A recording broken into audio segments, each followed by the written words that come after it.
2/3 of the way through the group stage. It's time for the best 11 from round 2 of Copa America Centenario. Russ, Thaler, and Calen Carr here with you, and we start in net with the goalkeepers, and there was some discussion about this. Could it be Ochoa from Mexico or perhaps Andre Blake from Jamaica? Matt, the armchair analyst Doyle, was the one putting Blake up for nomination. But no, you say Ospina. Why? Well, because I'm doing the video. This is you and I here, so I get the final say here. Ospina was excellent to me. He picked the one out of the top corner on the set piece. It took something incredible to beat him. He deserves to be on this list for me. All right, let's go to our back line. We're going with 3 in the back, and John Brooks from the United States anchors it for our group. Yeah, I think the partnership has been the biggest positive. We're singling John Brooks out, but him and Jeff Cameron have been excellent. As a guy who's played with Jeff, it's great. I think U.S. fans have been waiting to see him just put at center back, and you've seen the results early.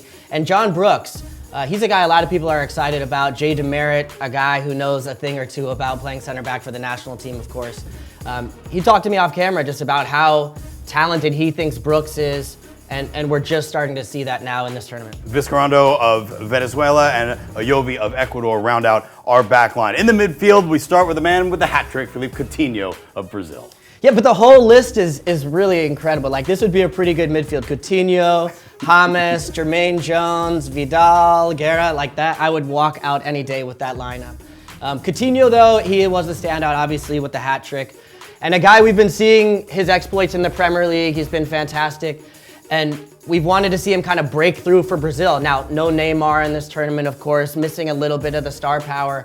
So this may be his chance to really grab the reins of this team and push forward and maybe claim a bigger spot with this team going forward, even looking towards the World Cup. Jermaine Jones makes an appearance. Wasn't even a thought for a best 11 after the first round in the group stage. What stood out to you about Jones to put him on this list here? Well, to be fair, there weren't a lot of U.S. players who had great days on the first game against Colombia, and they deserve credit for that. It's a different opponent game too, and he had a different responsibility.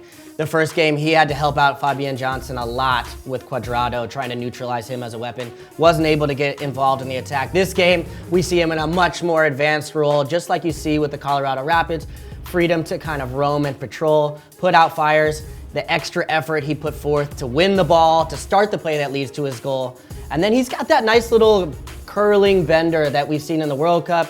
We've seen with Colorado, and again in this one. Up front, Paulo Guerrero, fantastic day. 2 assists and a 2-2 draw for Peru against Ecuador, but he and everyone else is overshadowed by Lionel Messi making his first appearance in the tournament, and 19 minutes later, coming on as a second-half sub, Messi has a hat trick. What can you say? Yeah, Paulo Guerrero is probably not going to get a lot of the headlines this week. Messi scores the first goal, comes on, scores the first goal, and I'm joking watching the game saying, hey, we should put him on the best 11. And by the end of the game, what does he do? Of course, he's on the best 11. Probably deserves his own video. Messi will give you your due shine in a little bit, man. He was incredible. I mean, his shiftiness, his low center of gravity helps him so much. Being able to create in tight spaces in the box. You saw in the third goal, the quick trigger. And then at the end, he's just kind of having fun, touching the ball about, and then whips in that beautiful cross for Kun Aguero's final goal. This team is incredible, and Messi's just so far and away the best player in the world. It's a joy to watch. It's great for the tournament as well. And just when you thought you've seen it all from Lionel Messi, he shows up with a full beard. Yeah, Who he's got knew? the ginger beard Who too. knew? He's like borderline hipster right now. He's got the tattoos.